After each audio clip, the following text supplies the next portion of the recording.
I've got a bad chuck in my Milwaukee drill. I cannot twist this thing by hand any longer to tighten the drill bit up. I have to get a pair of pliers on there to twist that thing around. It won't turn easily by hand. So I've got to get a new chuck, but first I've got to find out if I can get this one off.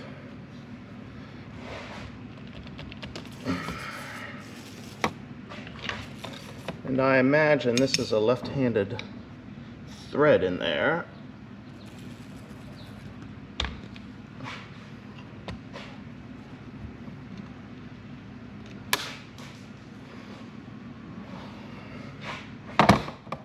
Okay, yeah, left-handed thread.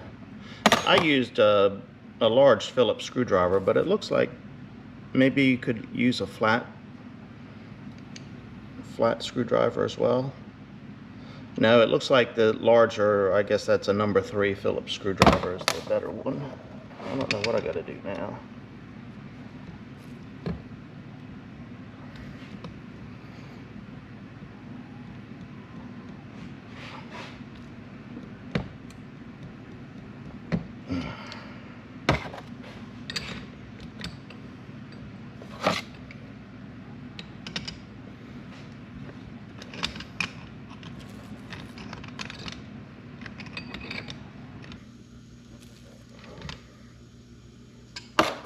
Let's see if I can tap on that and break it loose.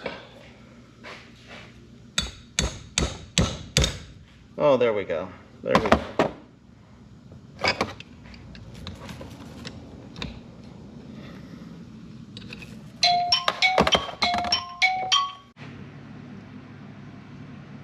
All right, you saw how I did that. I had to, well, I use a Allen key here. Tighten that up and then just hit it around one time and it screwed right off of there. I don't know if my local hardware store has one of these. They may actually. I don't know. Can you take this thing apart and fix the inside of it? How would you take it apart? I don't know. Hey, there is a part number on there. I can look it up. All right, well, that's got that until I get the part. I heard the neighbor's combine going today. So I think it's time for me to check some corn to see how dry it is. I've got two different varieties that I planted this year. This is one variety here. This is another variety. And as you can see, there is a difference in this corn. I haven't done any counts yet on the kernels and the rows, but you can see these ears are longer here than these ears are. Just a little better ear than these are, but there could be more rows and kernels here. So we're going to do some checks here, find out what this moisture is, see if we can get the combine in the field this coming week. This is, what is today? Let's go around this side. Today is Saturday the 6th of September. Let me do a row count first. 1, 2, 3, 4, 5, 6, 7, 8, 9, 10, 11, 12, 13, 14 rows. 11, 12, 13, 14 rows. 14 rows there on each one of those. This one has got more rows, I can see it. 18 rows, 14 rows, 14, and 16 rows. Let's do a kernel count. I'm not going to count the bottom ones. We'll start about there. I screwed up. We'll call it 35. Let's do a quick, some quick math here. 35 times 14. That's 490 kernels. This one was the 16 row, right? Or 18. 18 rows here. How many kernels? We'll call it 27. 486. So as far as kernels go, this ear here has just as many kernels as this ear. Now, it's going to come down to weight. These smaller kernels, are they going to weigh more than these larger ones? Well, I don't have a scale to determine that. All right, let's shell some of this, get a moisture reading on it. I can tell by the way it's shelling. going to be, at least 18, maybe 20.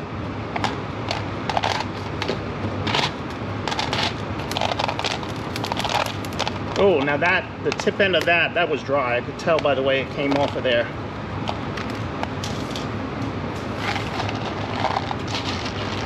I need a bigger bucket.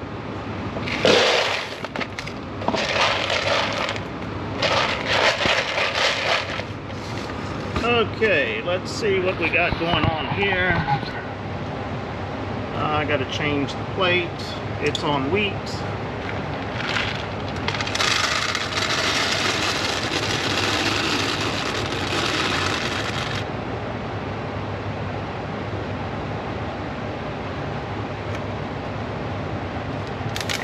What did I tell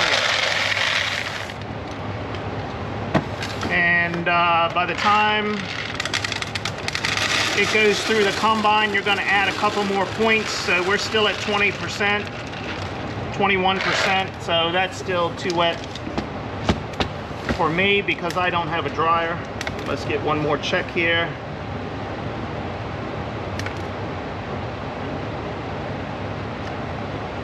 And that one was just a little bit under 18, 17 3/4. Okay, let's go to the next one. I don't remember if there was a difference in the maturity of this corn. Let me go back and look at my notes here. So that variety I just checked was 112-day corn, and this variety I'm about to check is also 112-day corn. So both are the same variety, everything planted within a couple of days.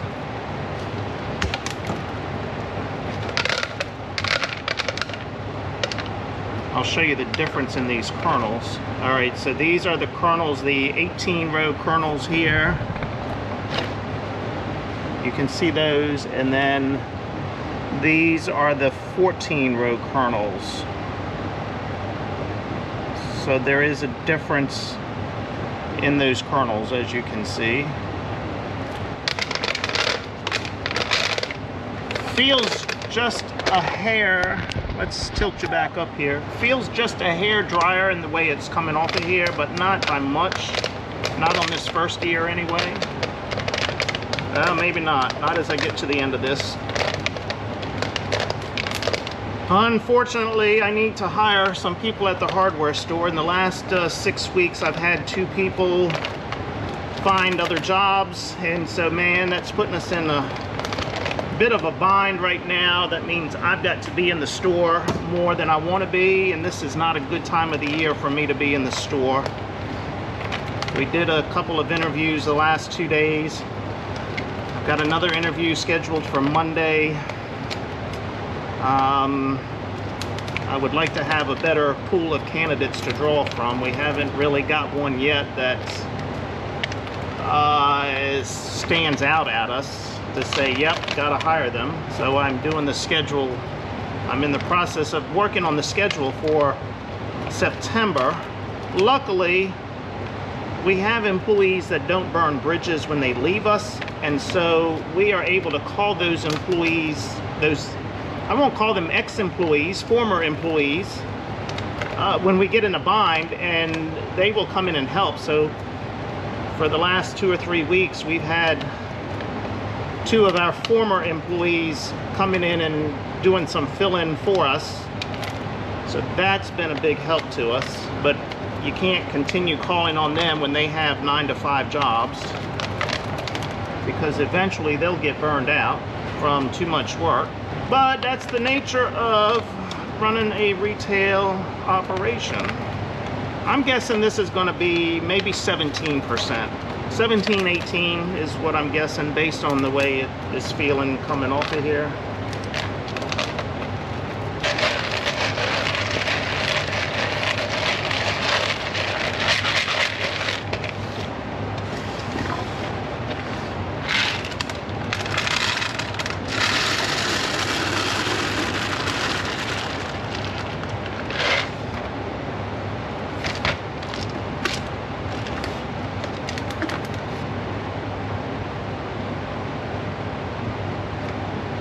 18.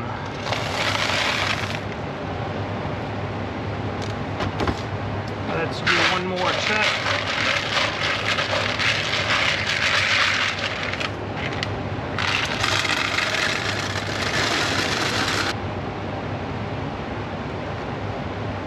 Same thing.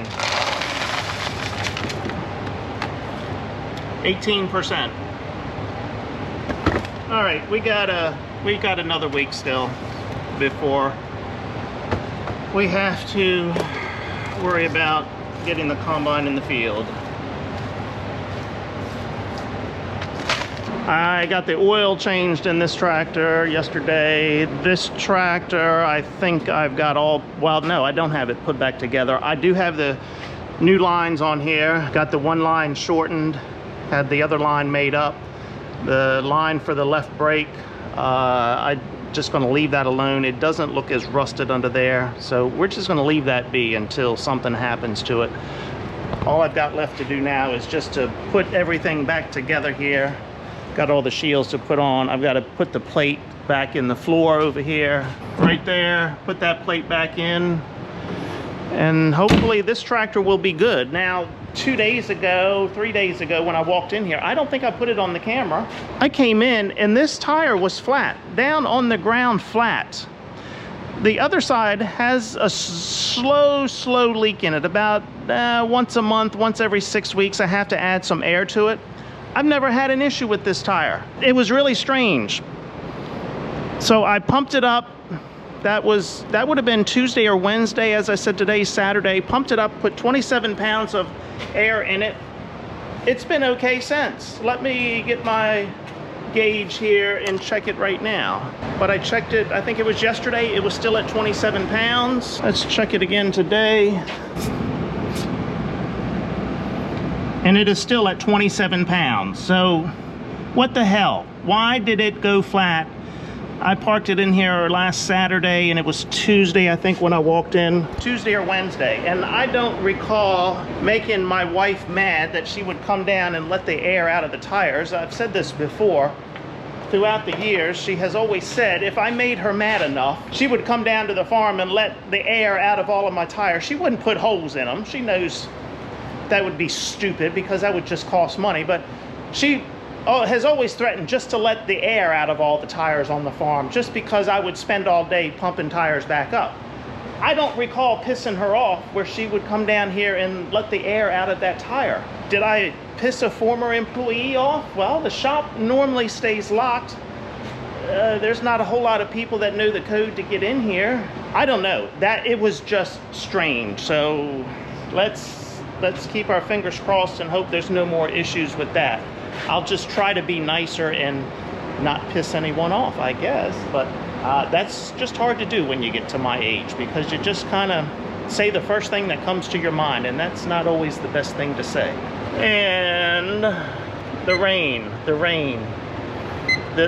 has not been good to us for the last 2 weeks. So 2 nights ago, we got that much rain. That was the first rain we have had since sometime in August. So let me go back to my records here. So we recorded rain August 19th.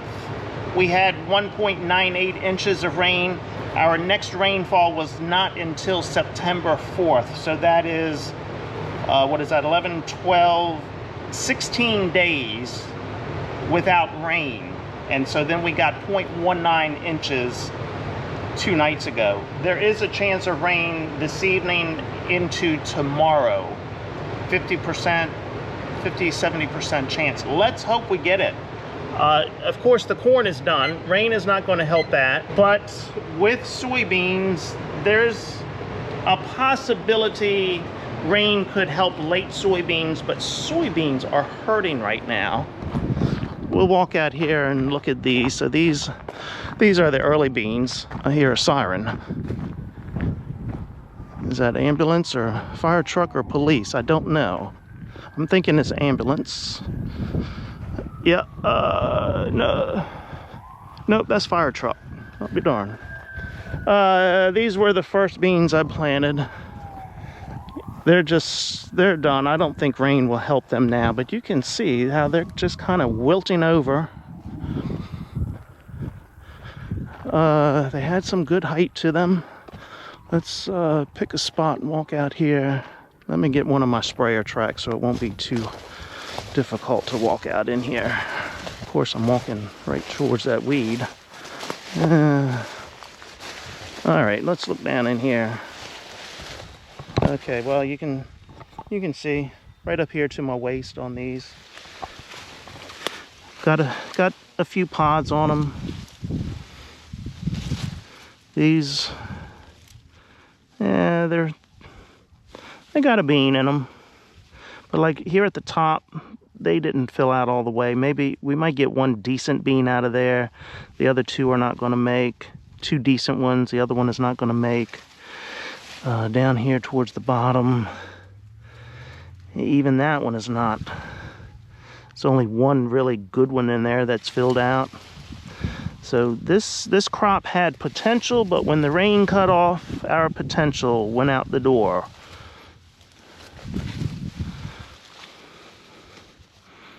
See, that one looks filled out pretty good, but yeah, I'm not seeing any 4 bean pods, 2s and 3s, and even, well, here's some 2s here, and they're not filled out. There's only one good one there, and yeah, that one there, it's not much to that one when it dries down. Yeah, but my later beans, they don't have the height to them. They're about knee high, maybe a little bit taller than that. And they need the rain to fill out right now.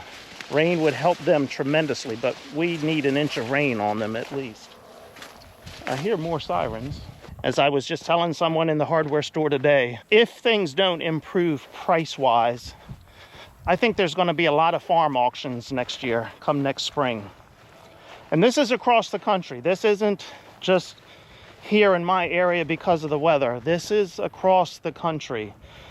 What we're getting for corn right now, I think I was getting back in the 80s on a per bushel basis. But of course, all of our input costs have gone up. We were paying back in the 80s $75 a bag for seed corn. We're paying $2.75 to $3.75 a bag now for seed corn. Fertilizer, we were probably getting it for $150, $200 a ton. Now it is $600 a ton. Fuel, hell, we were probably buying diesel fuel back in the 80s for less than $1 a gallon.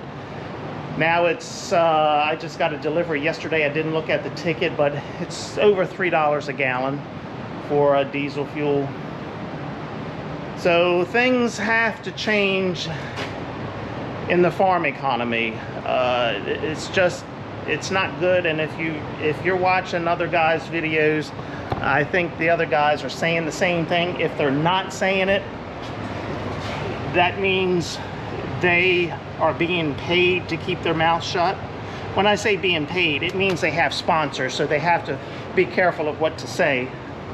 But for the true guys who are not doing a sponsorship and are just telling you like it is, they're telling you how bad things are. Grumpy farmer, one lonely farmer, one happy farmer. Yeah, those guys, they're going to tell you how it is, and it's not pretty right now. So things have to change. I was at the Ag Progress Days in Pennsylvania. I don't think I mentioned this. No, I didn't mention this, and I didn't take my camera there. I just didn't feel like videoing anything that day. The mood was different this year at Ag Progress Days compared to previous years. I've been going to that show for a number of years now. There were vendors that were not there, a lot of empty spots where there are normally vendors there. They were not there this year. The mood among the farmers was not a good upbeat mood. The salesmen, they were not busy talking to farmers and selling equipment. I mean, years past, you've gone there and the farmers are all talking to the salesmen. They're putting orders in, they're talking to equipment. Just did not see that this year. So things have to turn around here quickly. Trump has not talked about the farmers yet as far as getting these trade deals in place. When he was in office the first go round, 17 through 21, he was out there making the trade deals concerning agriculture with other countries. He got these trade deals made. Prices were good, things were good in the ag economy. When Mr. Houseplant came along, the dementia in chief man, he did not enforce those trade deals. He let China slip through the cracks, didn't enforce them to buy the grain that Trump had already made them agree to, and so prices started going down. Now, of course, with tariffs, that's not helping things a whole lot in the ag industry either, but I'm still standing behind Trump for everything else that he's doing. My 401k, our stock portfolio, is looking pretty good right now.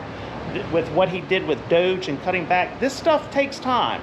It takes time, but he better get on it real quickly here and getting together with these countries and getting some trade deals done for our grains here in the U.S. If it doesn't happen soon, it's not going to be pretty. Well, what's going to happen is he's going to have to take all that tariff money that they're bringing in, the billions and trillions of dollars in tariff, and they're going to have to put it into the ag programs and pay farmers in order to keep us in business. I think 6 months ago, I talked about the latest farm program, what was called ECAP, where the USDA was handing out paychecks just based on acres that you raised last year. And at the time, I said I was debating on whether to go in and do it. It's welfare, it's government welfare, and I hate taking government welfare. 6 months ago, I said, you know what, I don't really need the money. We had a good snow season, made good money plowing snow. I said, I don't really need the money. I don't want to take that government welfare. Well, the deadline was the middle of August. I think it was August 15th or something like that to sign up for this program. I think 5 days before the deadline, I was convinced to go in and take the money. Show me the money. As someone in the hardware store said, look, take the money and don't feel guilty about it. Look what the government did to you during COVID with closing your hardware store and forcing you to go to court over all of that silly crap that went on. Look at the money you spent there. Just look at it as a part of that, getting a part of that money back. And I said, you know what, that is a good way to look at it. And in order for me to stay competitive with the guys around me, unfortunately, that's what you got to do. You got to take the government welfare check. So I took that. It wasn't a whole lot of money, but it will pay some bills, maybe buy a tire or two if I need it. So that's what's going to happen in the next 6 months. If prices don't turn around, the government is going to have to come in and say, you know what, we're going to have to give farmers a payment. If we want to keep them in business, we're going to have to pay them. I hate to see that, and I hate to do that, but that's the nature of the beast. If you all want cheap food prices, you've got to pay for it through the government programs, and our country kind of has this unwritten rule of cheap food. And so, yeah, that's what it's going to amount to, and I don't like to see it, but that's the way it is. That's the way I see it anyway. Enough of me rambling. I'm going to wrap it up here.